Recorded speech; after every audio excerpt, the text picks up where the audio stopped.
That word demands that we read with inflection, that requires us to take notice, that causes us to stand at attention. And this week we read it as stated by Mary. Behold, I am the servant of the Lord, let it be. Mary's statement, let it be, wasn't in response to the good news as we typically think of it.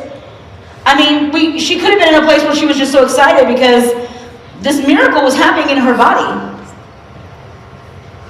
A miracle was happening. Like this was something that was impossible with man. But what the angel was saying was impossible. It had never been done, and it's never been done since.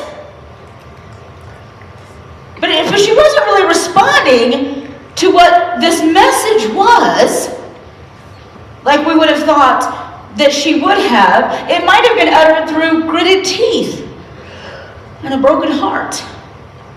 You say, what? Wait. The angel's first statement to Mary is saturated with paradox. Greetings, O favored one. The Lord is with you. That's what he said first. Greetings, favored one. The Lord is with you. The word favored one means one endowed with grace. Mary was in a situation where she needed grace in that moment. Have you ever been in a situation where you needed grace for whatever God was getting ready to tell you? Before he ever told her anything, he said favored one. And favored one means endowed with grace. The idea is that she's dripping with and drenched in the grace of God. Does everybody know what grace is, or do I need to explain it? Because it's awesome. Do you know what grace is? Before he ever gives her the news, he says, you are favored. The Lord is with you. And in that statement, he was giving this connotation that she was just being drenched in the grace of God. Whatever it is that God is getting ready to take you through, or take you through, whatever it is, but just know that going into it, God's grace has already been provided. Grace is also referred to as unmerited favor. It's something that God gives you that you don't deserve. We don't deserve grace. We don't deserve grace. But before we ever are given a message from God, before we ever encounter anything, God sets us up and says that we are favored and that the Lord is with us, and that means his grace is sufficient for whatever it is that we're going through.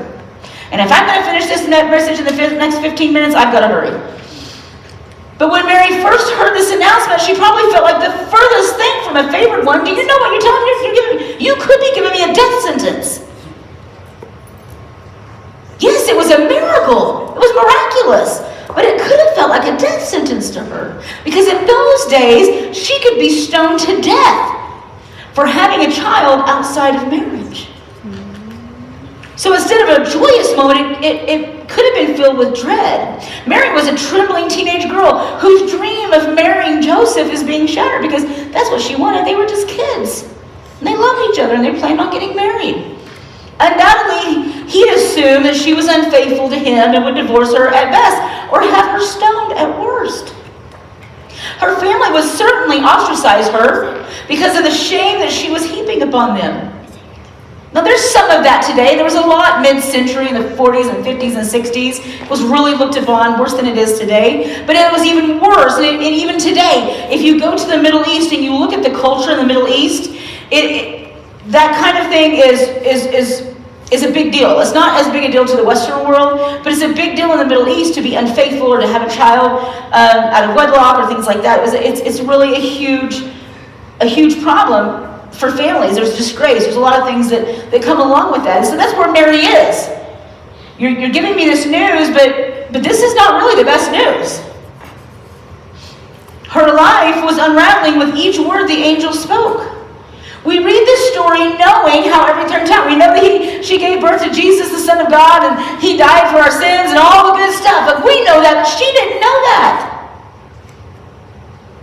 And whatever it is that you're going through, it's really easy for people to say, oh, God's got it. God's going to bring you out. God's got this. He's going to bring victory to your life. He's going to bring breakthrough to your life. But in the moment, you don't know that. You don't see it. I don't see it. It's still still feels like a death sentence some days. I don't know what the way out is. God knows what the way out is, and it's really easy for us to tell people that, right? Well, it doesn't mean we should stop telling people that. We're still going to tell people that, right? God does got it. But here Mary is on the front end of this. I've been there where I know it's easy to tell myself, God is in control. I know that God has this. But right now, I don't know what I'm going to do. Right now, I don't see the way out. Right now, this doesn't look like a good situation.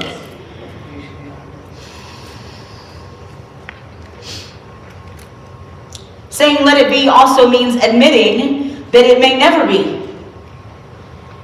And it isn't the hardest part of surrender. Surrender is coming to terms with what will never be. That phrase is so hard to utter because it means that we're giving up control. Surrender means you're giving up control. And here Mary is standing, being asked to surrender all her body and everything that she ever hoped to be. She's surrendering it to the will of God, which means that she's giving up control.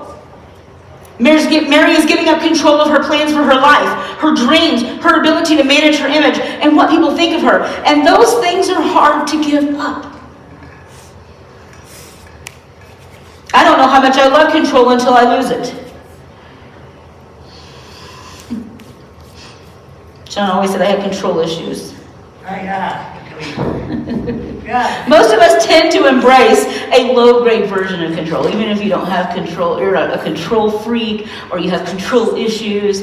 Most of us, we tend to have some kind of low-grade version of control. We have different strategies for making sure things go to our liking and results and appear to our favor. Some of us use our money, which is kind of a false sense of security. Can I say that?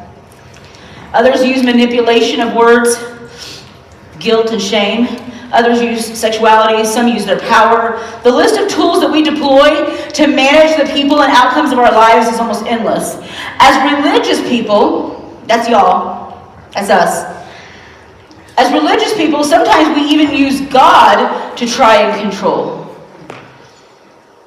We think we can control God and get Him to do what we want if we're good enough. We believe that we can avoid life's perils if we follow the formulas that we're given for faith.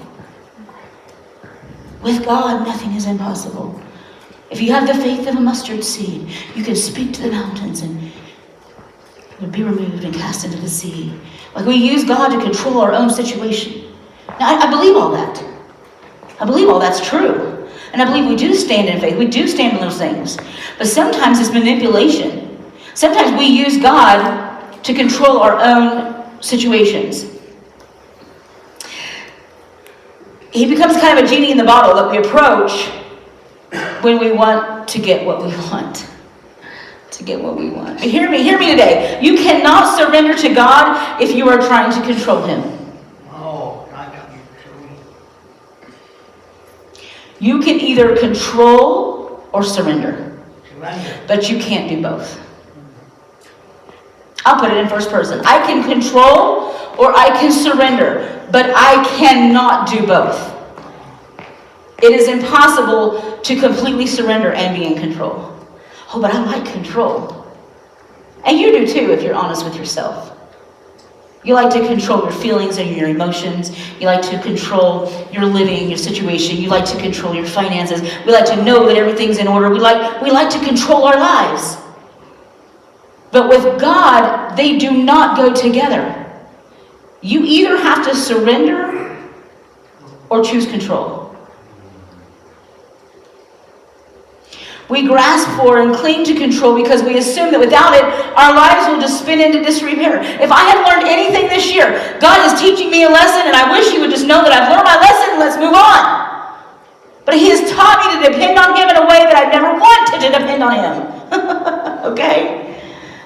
I never wanted to know that kind of surrender. I never really wanted to know. If I'm honest, I really never wanted to be in a situation where I had to depend on Him this much. And instead of standing up in the current, instead of standing up and trying to control everything, I need to let it go. Because whether I try or not, He still has the last word. Whether I fight it or not, He still has the last word. Whether I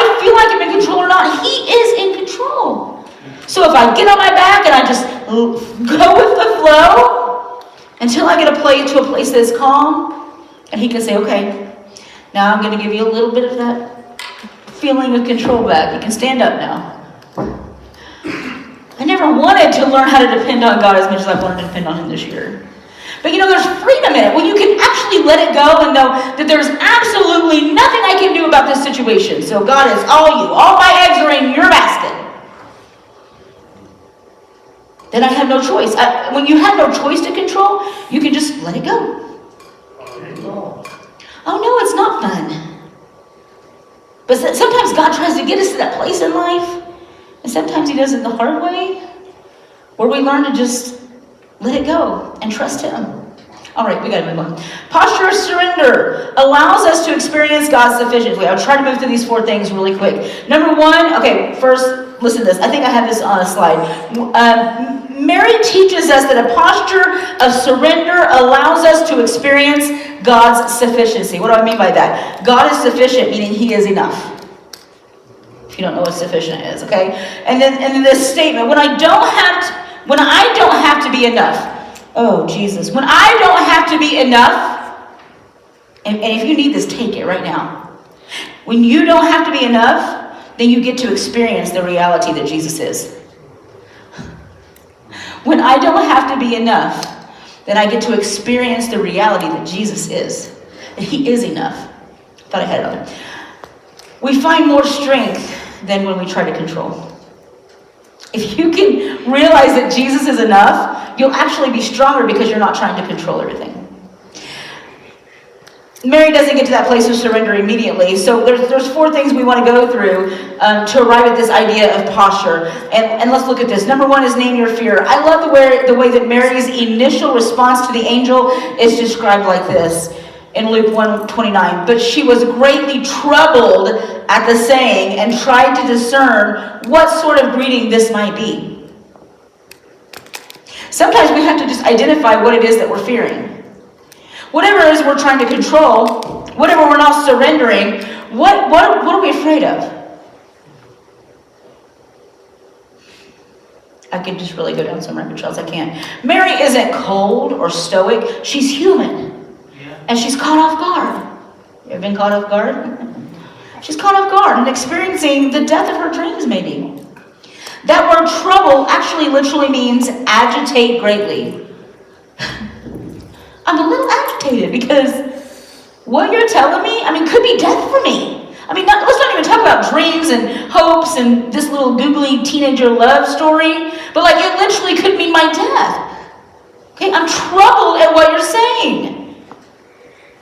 Yes, this is a beautiful story about Jesus' birth, but there's some realities here that we can tap into and we can give ourselves some grace. The angel unpacks more of what Mary is feeling when they say, and the angel said to her, "Do not be afraid, Mary, for you have found favor with God." Mary was afraid. It's okay to be afraid sometimes. It's okay. Mary was afraid. She was the mother of Jesus. We built churches around her. We built some statues of her. People have statues in their house of her. Okay? But Mary was afraid. When she got the news of the gospel, when she got this news from heaven. When an angel speaks to you, what is he delivering a message from? God. Yet she was afraid.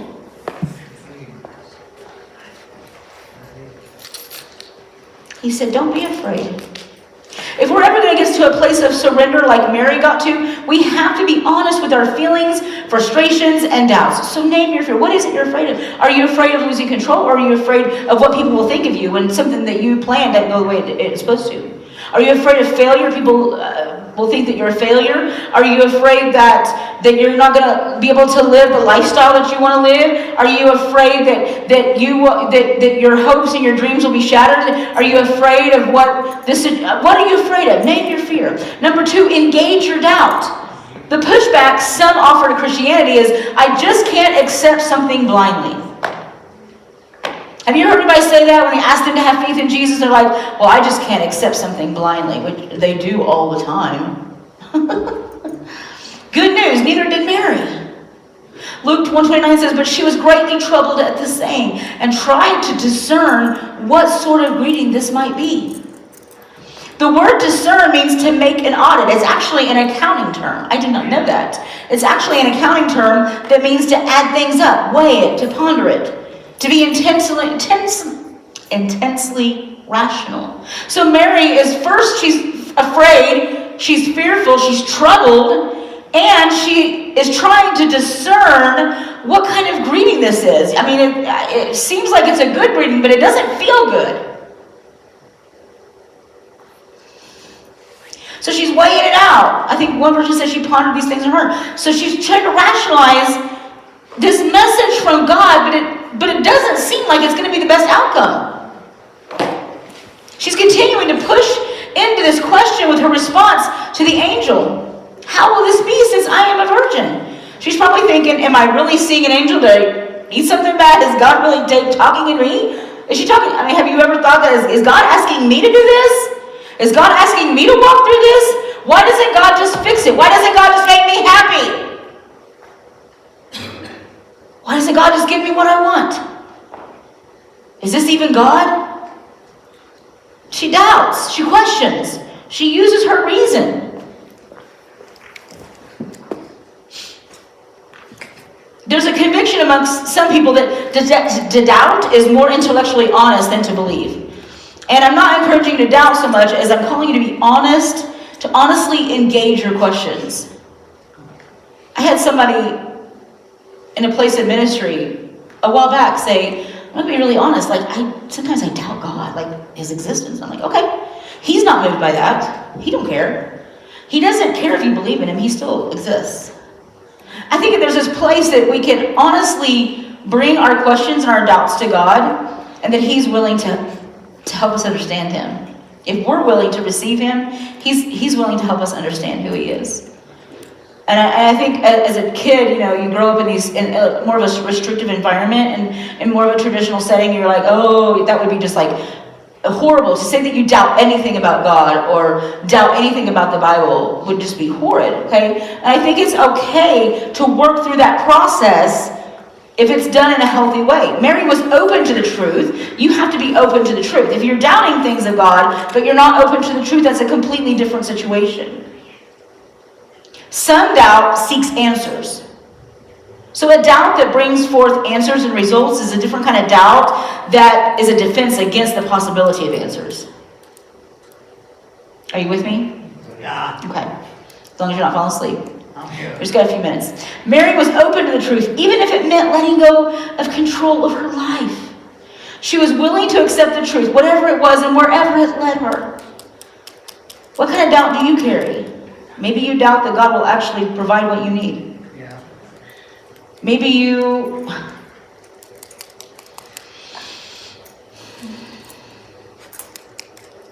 Sometimes I battle, I'm stuck in this place where I believe the Bible. I choose to believe the Bible. I believe that it's God's will to heal and to set people free.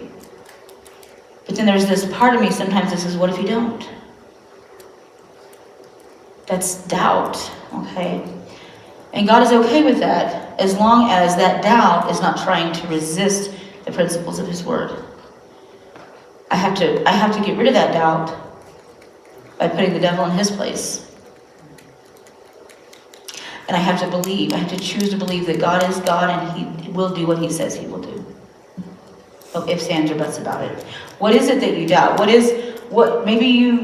Maybe you doubt that you'll actually find a job that will provide for you and your family. Maybe you've asked God for something, maybe it's relationships.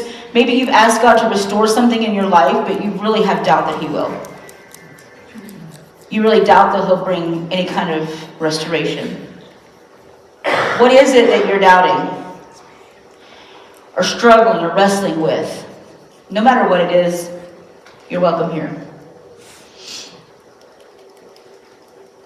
If you're sad or frustrated or angry at the way people or Christians have treated you, or you're frustrated because of what God did to you or he allowed done to you, it's okay, because we're all broken people and none of us are perfect. If you're perfect, we might not fit in really good here, because none of us are perfect and we all struggle, okay? But here's what I do know. I know that there's an answer to our struggle. I know that there's resolution to our struggle. And there is a God in heaven who wants to manifest himself, and he wants to take all the doubt away, and he wants to give us his peace and give us his assurance that he's got everything under control. He wants to prove himself to us. He doesn't have to. No, He doesn't have to. he wants to. He wants to. Thirdly, acknowledge God's sovereignty. After naming her fear and processing her questions, Mary responds with a conviction about God's power. So we know that she was afraid. We know that she was troubled at what the angel was saying. We know that she was discerning. She was trying to reason it out. It sounds like it's from God. It appears to be an angel who's getting a message from God, but it doesn't look like it's going to end well for me. Okay, through all of that processing, she finally gets to a place where she responds with a conviction about his power. Luke 1:37 says, "For nothing will be impossible with God." What is Mary doing? She's acknowledging God's power. She echoes Psalm 115:3 actually, which says, "Our God is in the heavens. He does all that he pleases." That perspective of heaven leads to a posture of surrender. That perspective. God is powerful, and he's able, and he can do whatever he wants. She'll become a pregnant virgin after all, right? The only time it's ever happened in history. Surrender that leads to sufficiency has to acknowledge God's sovereignty. A surrender that leads to sufficiency, which sufficiency, remember, means that God is enough. He's sufficient. He's enough. You don't need anything else. You don't need your own power, your own control. He is enough. So a surrender that leads to that acknowledges that God is sovereign and he is in control and everything belongs to him and he controls everything. So when you can surrender, realize that God is sufficient, and he becomes sovereign. We're not surrendering to the universe, to an unnamed force, or to fate. We are surrendering to the living God who is able. However, that acknowledgement of sovereignty cuts both ways. It means that we can pray to a God who can act and change our circumstances. Now listen to me. We can pray to this God that changes our circumstances with his divine hand. But it also means that we must trust that whatever comes into our life passes through those same powerful hands. Do you realize the importance of that? Yes, we believe that God is divine and that everything he says he will do, he will do. But whatever is coming our way, it went through that God. That's powerful. When he blesses us, it's wonderful. When he provides for us, it's wonderful. When he meets all of our needs, it's wonderful. When it doesn't look like what we think it should look like, it still came from the same God that provided everything that we need.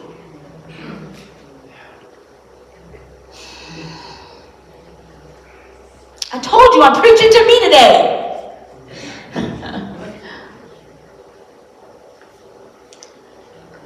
The hurts that you carry, the disappointments that haunt you, the pain that seems overwhelming, those things passed through his hands too. Realize that today. It doesn't mean that we don't ask God for what we genuinely want. It doesn't mean that we continue to trust even though he says no. Faith is engaging that tension, but still asking and trusting. That's what faith is. Having a relationship with that tension, but still asking and trusting. If we resolve that tension, we've probably lost sight of his sovereignty. If we try to work that out of the equation, then we've really probably lost sight of who he is. Number 4, accept your role. Finally, notice that before Mary utters this surrender, she makes one final drastic statement about her identity. Mary says in Luke 1:38, "Behold, I am the servant of the Lord. Let it be to me according to your word. That was total surrender. I am the servant of the Lord. Mary locates her place in God's story. God, help me locate my place in your story. Even if it doesn't look like what I want it to look like. What is my place? What is your place in his story? What is your role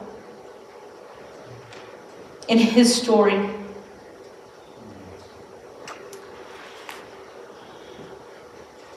I believe that that's the bedrock of obedience, the fuel of surrender. Mary used the Greek word doule, I don't know, which means female slave. She's essentially saying, my life is not my own. It's not about me. It's about God and his glory, and I'm going to leverage all that I have to serve him. Can you say the same thing? Can I say the same thing?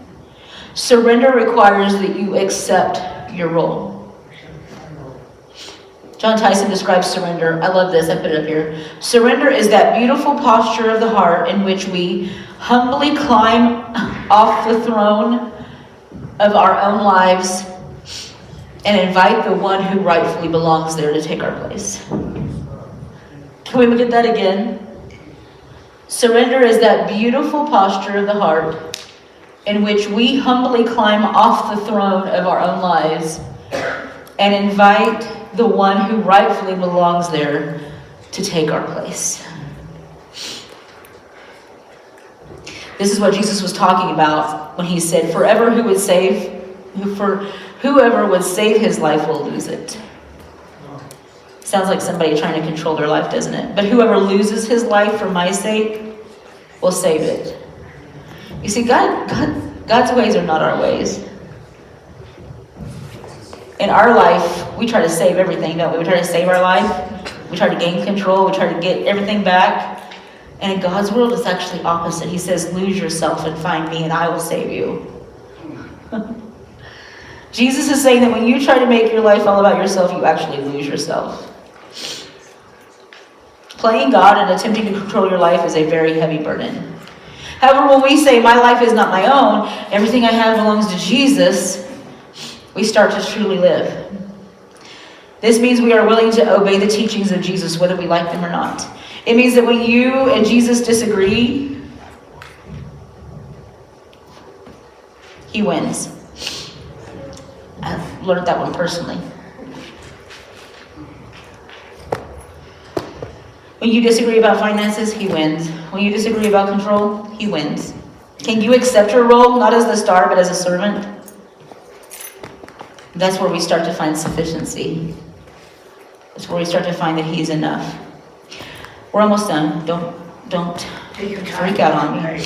You might notice that Mary's statement about carrying Jesus in her womb is strikingly close to the same thing that Jesus said as he carried her sin and mine in the garden. He was in Gethsemane praying when he said, and going a little farther, he fell, Matthew said, he fell on his face and prayed, saying, my Father, if it be possible, let this cup pass from me.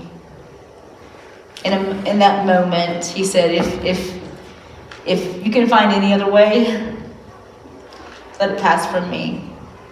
But then he came under this submission of God, and he surrendered his life, and he said, nevertheless, not as I will, but as you will. Your will be done. This is Jesus' let it be song. He tells his Father what he wants, but then he surrenders to God's will. It's okay to say, God, I don't like this. This is not what I want. But not my will, but your will be done. It's a great model for us. Honesty and surrender. It was that surrender that led directly to the cross, and it's the cross that frees us to surrender. Is that me? No? All right, stay with me this morning. Take your time. Here's the great reminder that we get at Christmas. We can surrender all to Jesus because he has given his all for us. Oh, I don't like everything I have to go through sometimes. Jesus even said, God, if there's another way, if this cup can pass for me, if there's another way, is that me? But it's not about me, it's about your will. And he surrendered himself to the cross. The hands that we surrender our lives into still bear the scars of the price that was paid for us. Mary points out to us that we don't need to control God, ultimately because we are loved by him. It's because of that we can find deep joy in letting go. Surrender is the portal. Listen to this. Surrender is the portal to abundance. I know it doesn't make sense. It's not supposed to. Surrender is the portal to abundance. Don't you love the kingdom? There's two things that we can do as we seek to live this out. First, embrace the unexpected. I often said, even when Sean was sick, I was like, when we would have a bad diagnosis or a bad report, I would say, well, God's not surprised by this. He's not taken back by it. Maybe you have something in your life that you think is just so big. God is not surprised by it. He knew it was coming. God is not in heaven going, oh no, I didn't see that coming. What am I going to do? Well, I guess I better get down there and fix it. No.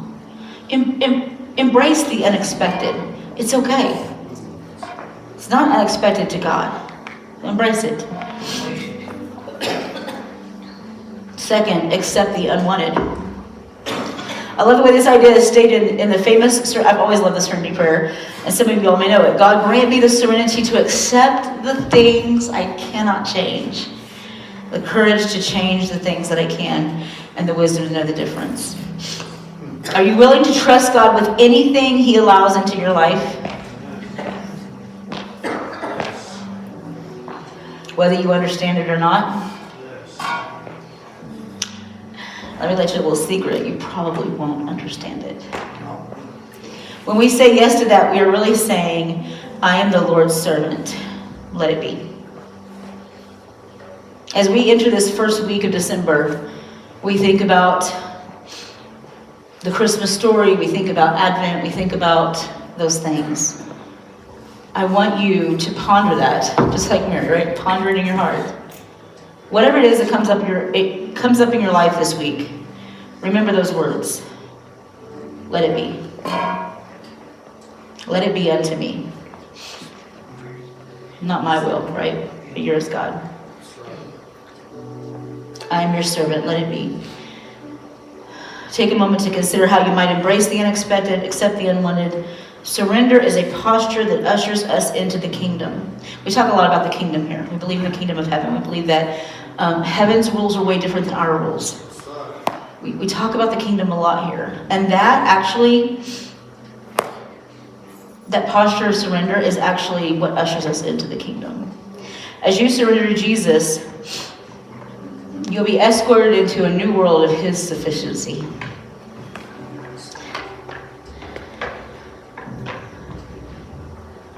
We learn a lot when we're put in places where total surrender is, I almost say forced upon us. It's forced because God wants to get us to a place. But when we in life, when we face things that require total surrender, it's actually just God proving that he is enough. He's enough for whatever it is that we need. And that is my prayer for you this week. Close your eyes. Lord Jesus, no, don't close your eyes. You know what? I don't break my eyes closed. That's an old habit. You don't leave your eyes open. You leave your eyes open. Lord Jesus, thank you for being the ultimate example. Thank you for the human part of you. That we can see that you didn't even want to go that direction. You asked for deliverance in that situation, but ultimately God knew what was best. And whatever it is that we're facing, God, you know what's best. We don't. And so we take the model of Mary and we take the model of Jesus And we just surrender and say, let it be in our life. Whatever it is in our life today that we're trying to hold on to, that we're trying to control, that we're trying to make a way, our own man-made way, God, we just say, let it be. I'm your servant. I surrender my life to you. Let it be unto me, according to your word. And your word says that I will never leave you or forsake you. Your word says that greater is he that is in you than he that is in the world. Your word says that I have come to overcome the world. Your word says that I bring you life and life more abundantly. Your word says that I am the head and not the tail. Your word says that victory belongs to me, that healing belongs to me. Let it be unto me according to your word. We stand in faith. We stand on the word of God today. And we surrender ourselves to you. And we say, let it be.